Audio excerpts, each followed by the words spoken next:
Hello guys. आज का video ना काफ़ी इंटरेस्टिंग होने वाला है क्योंकि आज का ट्रेड ना ऐसा था कि जहाँ पे एंट्री भी सही लग रही थी, मार्केट भी मूव हो रहा था और प्रॉफिट भी दिख रहा था।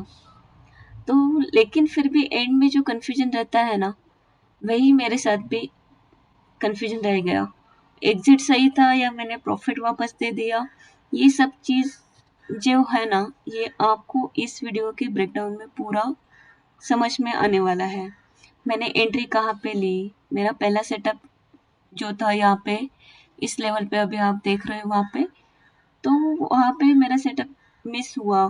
सेकंड टाइम मैंने सेम लेवल पे एंट्री क्यों प्लान की और मार्केट जब अगेंस्ट गया तब क्या सोच में आ रहा था, मतलब एवरी कैंडल पे जो साइकोलॉजी चेंज हो रही थी, वो सब कुछ आपको इस ट्रेड में इस वीडियो में सीखने को मिलेगा।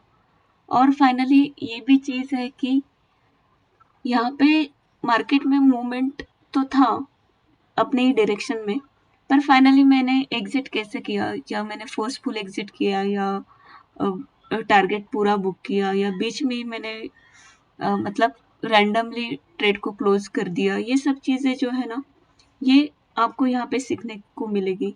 और सबसे इंटरेस्टिंग पार्ट क्या है ना इसमें, एक पॉइंट पे मुझे ट्रेड में इतना अच्छा प्रॉफिट लग रहा था, पर एक्सपायरी के दिन जो वोलेटिलिटी होती है ना, वो इतनी डेंजरस चीज़ होती है कि वहाँ पे हम लोग डिसाइड नहीं कर पाते कि प्रॉफिट लॉक करूँ या फिर पूरा टारगेट लूँ या पूरा एसएल लूँ या फिर मैं एसएल हटा दूँ। ये सारी चीज़ें जो है, ये आज ऑनेस्टली मेरे साथ हुई है। तो आज का पूरा गेम जो था ना, वो एंट्री से भी ज़्यादा जो था, वो ट्रेड मैनेजमेंट का था। तो इसमें प्रॉपर जो ट्रेड मैनेजमेंट है, वो आज मुझे अच्छी खासी समझ में आई कि एक्सपायरी के दिन वोलेटिलिटी में कैसे मुझे ट्रेड मैनेज करना चाहिए। तो चलो अभी स्टार्ट करते हैं इस वीडियो में और देखते हैं कि मेरे ट्रेड में क्या गलतियाँ की है। तो आप एक्चुअली देखो और मुझे बताना कि मैंने क्या गलतियाँ की है, तो मैं आगे जाके उसे अच्छे से दुरुस्त कर पाऊँ। तो देखो अभी पूरा वीडियो यहाँ पे जस्ट स्टार्ट ही होने वाला है। ये देखो अभी मैंने जस्ट एंट्री ली है यहाँ पे 39 पे मैंने एंट्री ली है। देखते हैं, आज तो एक्सपायरी है।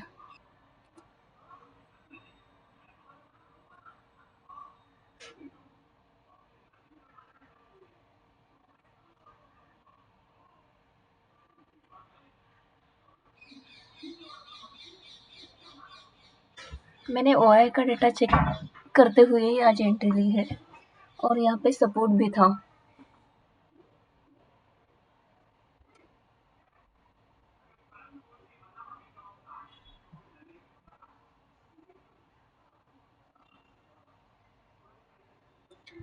अभी क्या है, वेट करने के अलावा तो कुछ है नहीं। थोड़ा सा डर भी लग रहा है, पर ठीक है, अभी आदत तो बनानी पड़ेगी।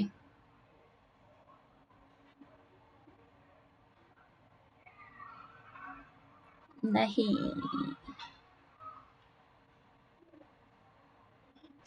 ये अगर पुल बैक रहा ना, तो फिर ऊपर जाने के इसके चांसेस है।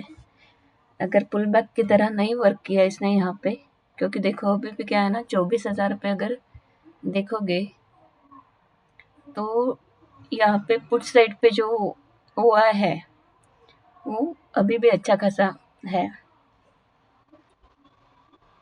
बस आज एक्सपायरी है, 23,900 का लिया है तो 0.77 डेल्टा है।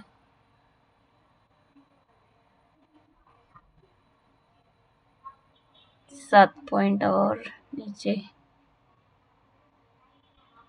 देखते हैं। ऊपर स्पेस भी ज़्यादा नहीं है अभी, अगर ये इस रेंज में ही रहा ना, तो फिर डीके के कारण प्राइस भी कम हो सकती है।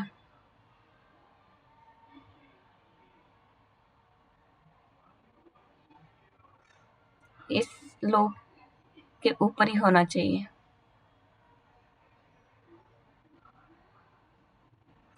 कितना मिनट बचा है? 3 मिनट, 4 मिनट।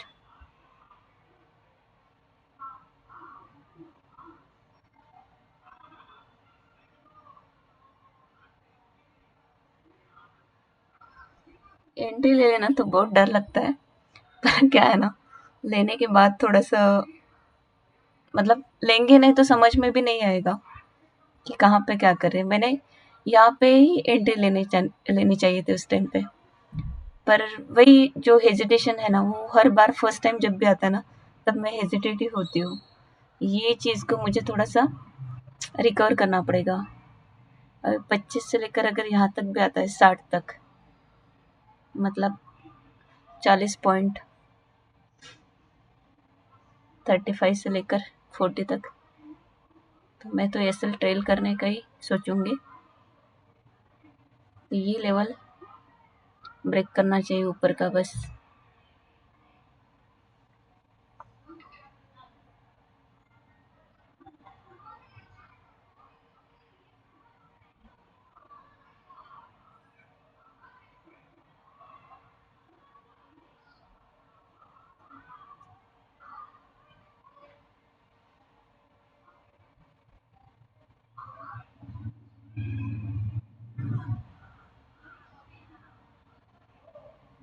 $24,000 पे 278, 198, अभी भी यहाँ पे सपोर्ट ही दिख रहा है। अच्छा,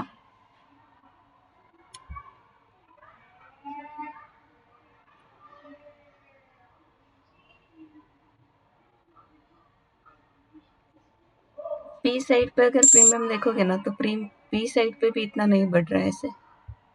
तो ये रेंज का ही ये है कि डिक्की का चांस जो है ना, आज एक्सपायरी के कारण फिर ज़्यादा रहेगा।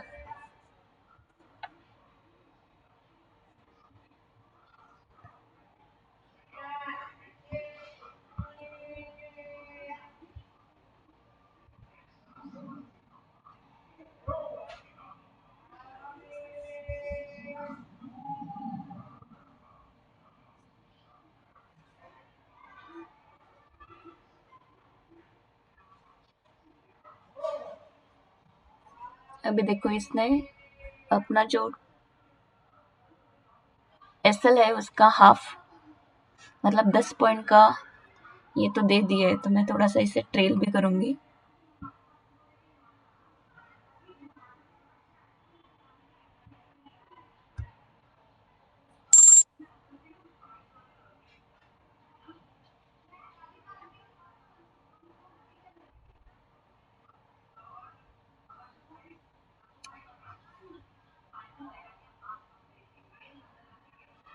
$24,050 पे ना थोड़ा सा अलर्ट लगा देते हैं, क्योंकि अगर ये इस लेवल पे क्रॉस नहीं करेगा तो फिर गड़बड़ हो सकती है।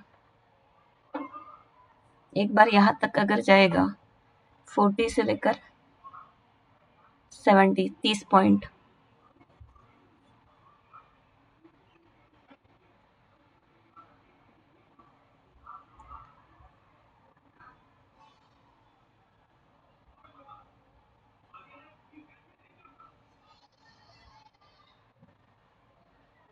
जैसे 1300 तक जाएगा तो मैं ब्रेक इवन पे ले लूंगी इसे। पर आज मोमेंटम ऐसे है ना खतरनाक, मोमेंटम खतरनाक मतलब वोलेटाइल है।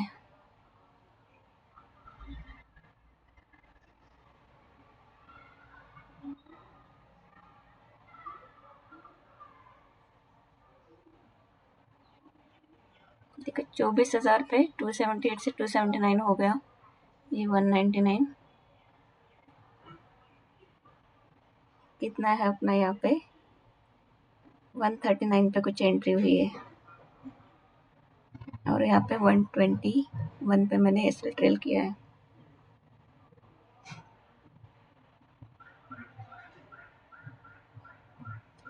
वो ये है कि एसएल कम कम कम करते जाऊंगी।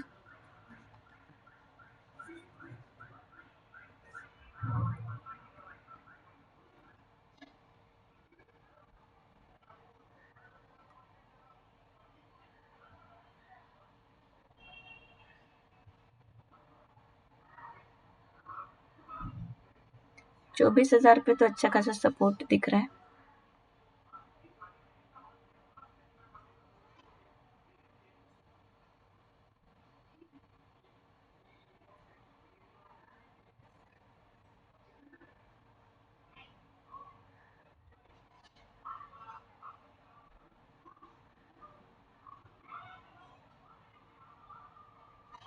ये देखो तुरंत कितना ये है इसमें।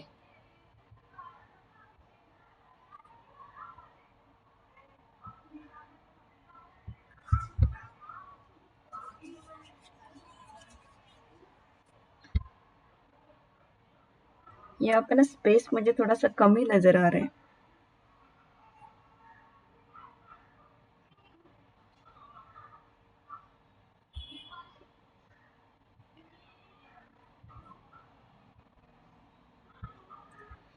टू 98 मतलब देखो अभी 24,000 पे अच्छा सपोर्ट है, पर ऊपर की तरफ अगर देखो ना 2405 पे, तो ये थोड़ा सा रेजिस्टेंस का काम तो यहाँ पे करेगा। बस मार्केट वोलेटिलिटी में अपना एसएल नहीं जाना चाहिए, जो भी ट्रेडिंग वाला हो या ये।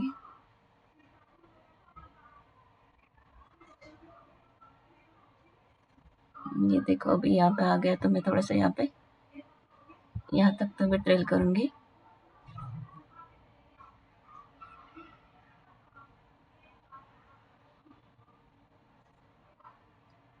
कॉस्ट टू कॉस्ट लेने में भी थोड़ा सा डर लग रहा है, क्योंकि क्या है ना, ये अगर यहाँ से नीचे आ गया, थोड़ा सा रेजिस्टेंस तो है यहाँ पे, पर अगर नीचे आ गया ना तो फिर अपना ट्रेलिंग एसएल भी चला जाएगा। मतलब जो स्पेस है ना, बफर स्पेस, वो एटलीस्ट थोड़ा सा तो भी देना पड़ेगा।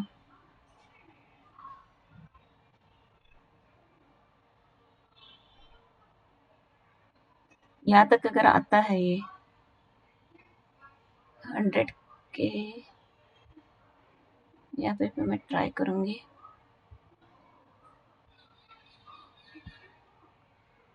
वन 166 है, चलो इतना ट्रेल कर लेती हूँ।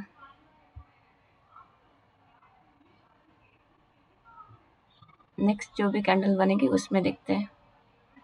बस एसएल हिट होना चाहिए। सॉरी एसएल नहीं, अपना टारगेट ये जो है ना, कितना 0.73, 72 से लेकर 188 है। 70, 80,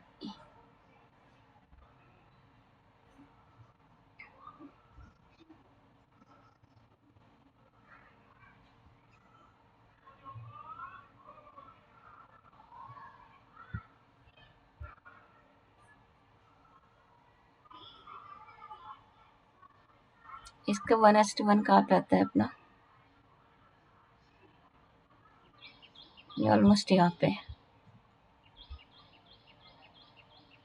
तो देखते हैं, अभी अपना एसएल तो ट्रेल कर लिया है।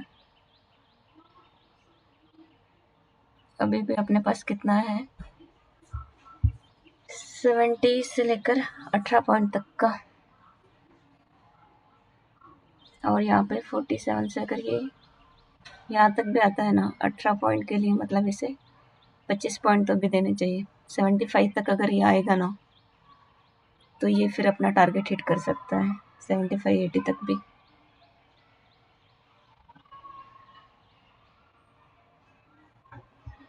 बस इसके नीचे नहीं आना चाहिए, नीचे है ना ये लेवल।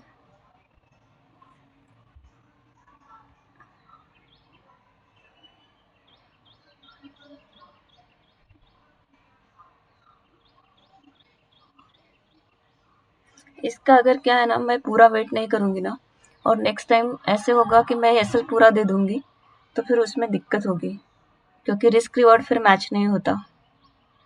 तो यहाँ पर एटलीस्ट अपनी कैपिटल तो भी सेव रहेगी। ये जैसे ही 2600 के पास आएगा, तो फिर मैं यहाँ पे लगा दूंगी 1:1 पे।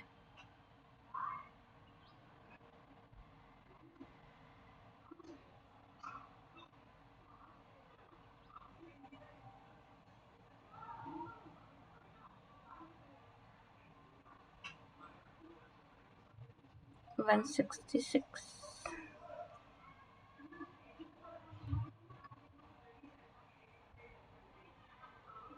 देखते हैं इसका क्या है। 24,050 पे कम हुआ है इस साइड का। थोड़ा सा यहाँ पे स्ट्रगल तो होगा 24,050 के पास।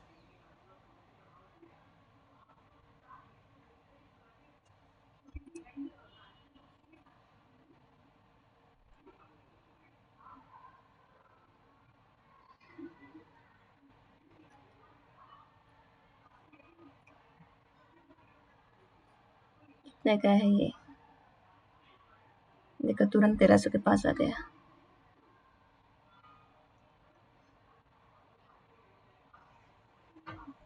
बस नीचे नहीं आना चाहिए, बस प्लीज।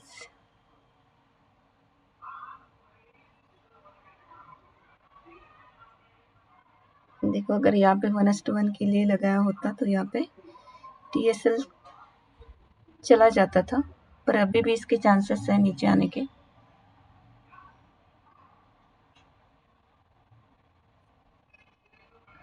देखते हैं, थोड़ा सा डर लग रहा है मुझे अभी। 2400 ये तो बढ़ गया यहाँ पे 167।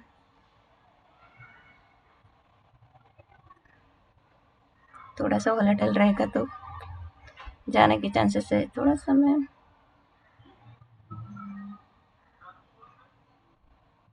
क्या करूँ, कट कर दूँ क्या?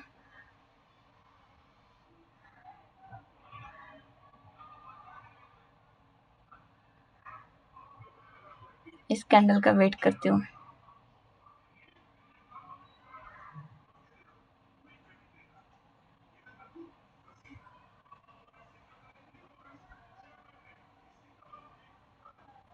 बस एक स्पाइक आ जानी चाहिए बड़ी से।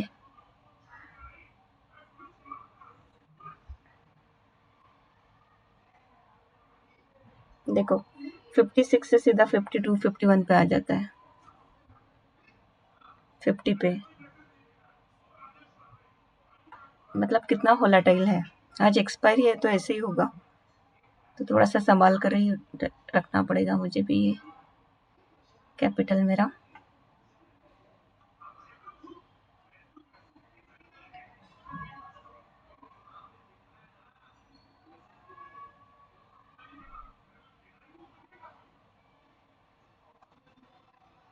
बस एक स्पाइक दे दे।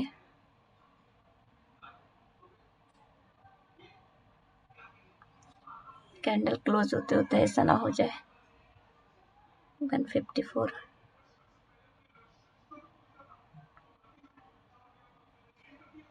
देखो कितना फाइटिंग हो रहा है यहाँ पे। ये यहाँ पे प्राइस अगर देखोगे तो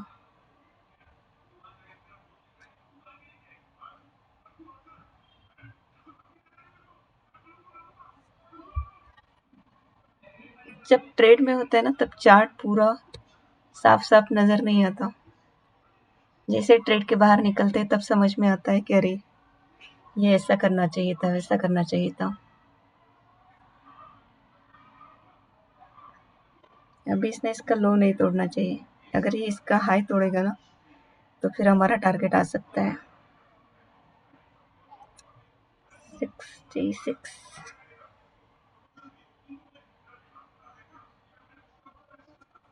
बस एक स्पाइक चाहिए मुझे।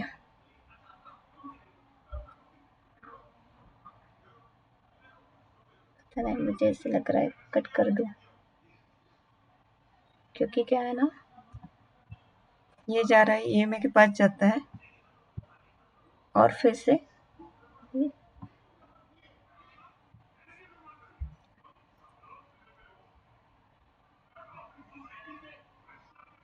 50 पे थोड़ा सा गड़बड़ कर रहा है ये। 1.1184 यहाँ पे थोड़ा सा तुरंत अगर बढ़ जाए ना तो अच्छा रहेगा। SL जाएगा जाएगा जाएगा, बस मत तोड़।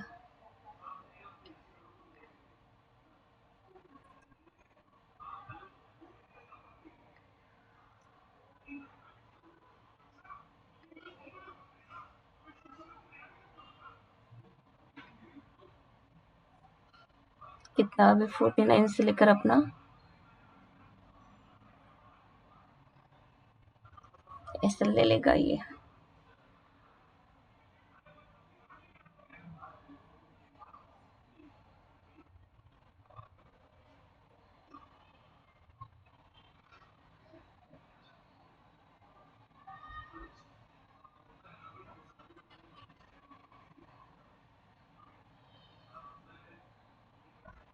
क्या करूं, नीचे आएगा, जाने दो। गया मेरा ट्रेलिंग एसएल। चलो कोई एटलीस्ट कैपिटल तो ब्रोकरेज वगैरह गया होगा।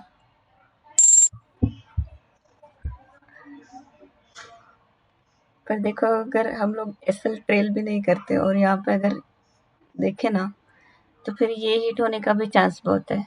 139 पे लिया था मैंने, इससे 119 का अलर्ट लगाते हैं तो देखते हैं कि ये हिट होता भी है या नहीं। तो मतलब सोच सकते हैं कि हमारा ट्रेलिंग का काम जो है वो सही हुआ करके। ये देखो अगर मैं यहाँ पे एसएल हटाने का थोड़ा सा कोशिश करती थी या फिर एसएल को फिर से नीचे लेके आती थी तो यहाँ पे चांसेस बहुत ज़्यादा है, क्योंकि देखो 118.95 सिर्फ 0.5 से बचा हुआ है। तो इसने 1:1 का टारगेट तो दे दिया था, पर वही है ना हमारा भी कि अगर 1:1 पे मतलब स्ट्रक्चर्ड बेस्ड अगर मैं टीएसएल नहीं लगाऊंगी तो फिर आगे जाके मैं ऐसे ऊपर नीचे जो एसएल है टीएसएल है वो हटाती रहूंगी, तो फिर आगे जाके मुझे दिक्कत होगी। तो जैसे मैंने बोला कि 1:1 पे अगर मैं लगाती हूँ यहाँ पे तो ठीक है। तो 1:1 पे यहाँ पे मुझे टीएसएल लाने के लिए मुझे पहले यहाँ पे 1:2 का तो भी प्रॉफिट मुझे दिखना चाहिए था यहाँ तक। तो यहाँ तक अगर सस्टेन करता था तो मैं जो 1300 रुपये का अपना ये था मतलब यहाँ तक वाला टीएसएल, तो 1:1 का मैं ले सकती थी वहाँ पे। पर ठीक है, अभी मुझे एटलीस्ट ये तो लग रहा है कि चलो मैं स्ट्रक्चर्ड बेस्ड ट्रेल करना सीख रही हूँ।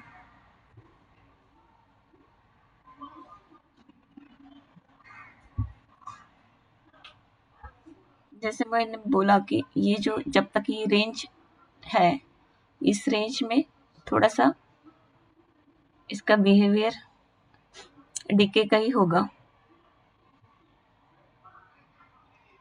यहाँ पे अगर मैं एंट्री लेती थी ना उस टाइम पे तो इसने एक ही कैंडल में मुझे प्रॉफिट दे दिया होता, क्योंकि मैं 123 को देख रही थी कि यहाँ पे मैं एंट्री करूँ क्या।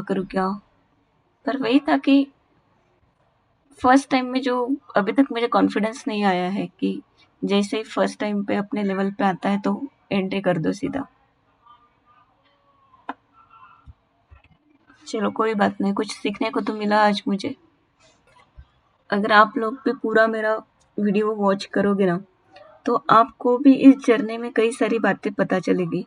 क्योंकि क्या होता है ना, हम लोग जब तक वर्चुअल में ट्रेड लेते हैं तब तक कुछ समझ में नहीं आता, पर जैसे रियल मार्केट में प्रैक्टिस करते हैं ना तो ये छोटी छोटी चीज़ें जो है ना ये बहुत मायने रखती है। और देखो इसने ले लिया, तो अगर मैं यहाँ पे टीएसएल को कम कर देती थी मतलब अपने ओरिजिनल जगह पे अगर लाती थी 1300 स्टॉप लॉस के यहाँ पे, तो यहाँ पे चला जाता था, तब मुझे कितना बुरा लगता था कि अरे मतलब 2000 का प्रॉफिट देखने के बाद भी मेरा 1300 चला गया। तो एटलीस्ट अभी के टाइम पे मेरे में ये फीलिंग है कि चलो मैंने जो टीएसएल लगाया था आज की मेरी कैपिटल तो भी बची, मतलब ब्रेक इवन पे तो भी मैं हूँ। ठीक है, इसका जो ब्रोकरेज चार्ज वगैरह गया होगा वो गया होगा, नहीं तो पहले मैं क्या सोचती थी, अरे एसएल नहीं लगाते, टीएसएल हटा देते, एसएल हटा देते। तो मैं होप्स में रहती थी कि चलो आज मैं मतलब हटा दिया तो कभी ना कभी आएगा, उस जगह पे ब्रेक इवन पे आएगा तब मैं करूँगी। फिर ब्रेक इवन पे आएगा तो मुझे लगता था कि एटलीस्ट थोड़ा-सा ब्रोकरेज तो भी कवर हो जाना चाहिए।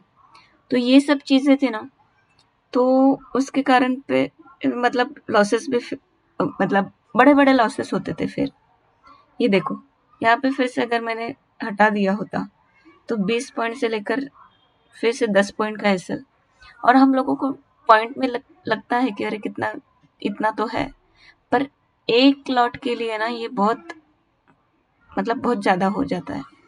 और वही समझ में आना चाहिए कि एक बार जो डिसीजन ले लिया उस पे हम लोग अगर टिके रहते हैं तो फिर यहाँ पे चांसेस भी है कि हम लोग विन कर पाएंगे। पर वही है कि प्रोबेबिलिटी का गेम है, अनसर्टेनिटी है, तो अनसर्टन एनवायरनमेंट में हमें खुद को कंट्रोल करना ज़्यादा इम्पोर्टेंट है, ना कि मार्केट को। जैसे मैंने यहाँ पे बोला कि 24,050 पे तो मुझे थोड़ा सा रेजिस्टेंस लग रहा है, वहाँ पे अगर एक बार अगर उसे क्रॉस कर लिया तो फिर अपना टारगेट हिट होने का चांसेस भी था यहाँ पे। पर वही हुआ, मार्केट ने नहीं दिया। भले ही अगर देखोगे यहाँ पे हुआ है डेटा फिर से, ये देखो प्रीमियम की साइड पे मूवमेंट है, पर फिर भी अगर यहाँ से देखोगे ना तो यहाँ पे इतना जो 2.5 का रिस्क रिवार्ड है वो अभी तक इसने नहीं दिया है। पर इस पे अगर देखोगे तो कितने बड़े बड़े कैंडल्स बना रहे हैं ये। तो वोलेटिलिटी है एक्सपायरी के दिन। तो देखो 24,050 पे इसने देखो यहाँ पे जो है ओपन इंटरेस्ट जो है ये बढ़ गया है यहाँ पे। पर टाइमिंग जो है ना, वो टाइमिंग मैटर करता है, क्योंकि बायर्स के लिए जितना टाइम बढ़ता जाएगा उतना डिके होता जाएगा। तो वही एक चीज़ है। आप देखो अभी मैं तो कोई सेकेंड ट्रेड नहीं लूँगी, क्योंकि मेरा रूल है कि अगर एक ट्रेड है तो मैं उसी को कंट्रोल करना चाहती हूँ कि मैंने जो रूल बनाया है कि एक ही ट्रेड लेंगे तो एक ही तक मैं। तो आपको अगर मेरे वीडियो में से कुछ सीखने को मिल रहा होगा तो आप प्लीज़ ज़रूर सीखिए, मुझे फीडबैक भी दो मेरी कहाँ पे गलती हो रही है, मैंने कहाँ पे क्या करना चाहिए, ये सब चीज़ें आप फीडबैक दे सकते हो। तो अब मतलब जितने भी ट्रेड अभी मैं वीडियो पे डाल रही हूँ, यूट्यूब पे डाल रही हूँ, उस सब में अगर आप देखोगे ना तो हर दिन अलग चीज़ सीखने को मिल रही है उसमें। कोई भी ट्रेड सिमिलर नहीं है, कोई भी वीडियो सिमिलर नहीं है, क्योंकि जो अनसर्टेनिटी है यहाँ की वो हमें यहाँ पे पता चलती है। उस 5-6 ट्रेड में ही मुझे समझ में आ रहा है कि कितना मतलब हर ट्रेड कितना यूनिक है। तो जो हमारे मन में रहता है कि अरे कल लॉस हो गया है तो आज का भी लॉस होगा, कल प्रॉफिट हुआ है तो आज का भी प्रॉफिट होगा, या मार्केट ने लेना नहीं चाहिए वापस से। तो ये साइकोलॉजी जो है ना ये चेंज हो जाएगी, क्योंकि क्या है ना, हर एक ट्रेड यूनिक है। ये मुझे पिछले कुछ जो रियल टाइम में मैंने ट्रेड्स लिए हैं उसमें समझ में आ गया है। अभी ठीक है, हमने कुछ गलत जगह पे तो नहीं लिया इतना। आप आपका ट्रेड कैसे रहा ये ज़रूर बताना मुझे। आपका एसएल गया, आपको टारगेट मिला, आपने कौन से लेवल पे लिया था, ये प्लीज़ बताना आज।